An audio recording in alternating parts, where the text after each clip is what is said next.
ಸುಧಾರಿತ ಉಪಕರಣಗಳನ್ನು ಬಳಸಿಕೊಂಡು ಭಾರತದಲ್ಲಿ ಸೆಮಿಕಂಡಕ್ಟರ್ ಚಿಪ್ಪುಗಳನ್ನು ಶೀಘ್ರದಲ್ಲಿಯೇ ತಯಾರಿಸಲಾಗುವುದು ಎಂದು ಪ್ರಧಾನಿ ನರೇಂದ್ರ ಮೋದಿ ಹೇಳಿದ್ದಾರೆ. ನೆದರ್ಲೆಂಡ್ಸ್ ಡಚ್ ಸಿಇಒಗಳೊಂದಿಗಿನ ಸಭೆಯನ್ನುದ್ದೇಶಿಸಿ ಪ್ರಧಾನಿ ಎಎಸ್ಎಂಎಲ್ ಮತ್ತು ಟಾಟಾ ನಡುವೆ ಇತ್ತೀಚೆಗೆ ಒಪ್ಪಂದಕ್ಕೆ ಸಹಿ ಹಾಕಲಾಗಿದ್ದು, ಈ ಒಪ್ಪಂದವು ಭಾರತದ ಸೆಮಿಕಂಡಕ್ಟರ್ ಕ್ಷೇತ್ರವನ್ನು ಬಲಪಡಿಸುವಲ್ಲಿ ಮಹತ್ವದ ಹೆಜ್ಜೆಯಾಗಿದೆ.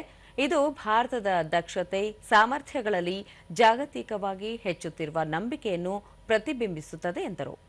ಭಾರತವನ್ನು ಪ್ರಮಾಣ ಮತ್ತು ಸ್ಥಿರತೆಯ ಸಂಕೇತ ಎಂದು ಬಣ್ಣಿಸಿದ ಪ್ರಧಾನಿ ನರೇಂದ್ರ ಮೋದಿ, ದೇಶವು ಇಂದು ವಿಶ್ವದ ಅತ್ಯಂತ ವೇಗವಾಗಿ ಬೆಳೆಯುತ್ತಿರುವ ಪ್ರಮುಖ ಆರ್ಥಿಕತೆಯಾಗಿ ಬೆಳೆದು ನಿಂತಿದೆ. ಮೂಲಸೌಕರ್ಯ ಅಭಿವೃದ್ಧಿ, ಶುದ್ಧ ಇಂಧನ ಅಳವಡಿಕೆ ಮತ್ತು ಸಂಪರ್ಕ ವಿಸ್ತರಣೆಯಲ್ಲಿ ಸರಿಸಾಟಿಯಿಲ್ಲದ ವೇಗವನ್ನು ಹೊಂದಿದೆ. ಜೊತೆಗೆ ಭಾರತ ಯುರೋಪ್ ಒಕ್ಕೂಟದ ಮುಕ್ತ ವ್ಯಾಪಾರ ಒಪ್ಪಂದದ ಬಳಿಕ ಭಾರತ ಯುರೋಪ್ ಸಂಬಂಧಗಳಲ್ಲಿ ಇನ್ನಷ್ಟು ಪ್ರಗತಿಯಾಗಿದೆ ಎಂದು ಅಭಿಪ್ರಾಯಪಟ್ಟರು. ಪ್ರಮುಖ ತಂತ್ರಜ್ಞಾನ ಕಂಪನಿಗಳು ದೇಶದಲ್ಲಿ ಜಾಗತಿಕ ಸಾಮರ್ಥ್ಯ ಕೇಂದ್ರಗಳನ್ನು ಸ್ಥಾಪಿಸುವುದರೊಂದಿಗೆ ಭಾರತವು ಜಾಗತಿಕ ಸೇವೆಗಳು ಮತ್ತು ನಾವೀನ್ಯತೆಗಾಗಿ ಪ್ರಮುಖ ಕೇಂದ್ರವಾಗಿ ಹೊರಹೊಮ್ಮಿದೆ.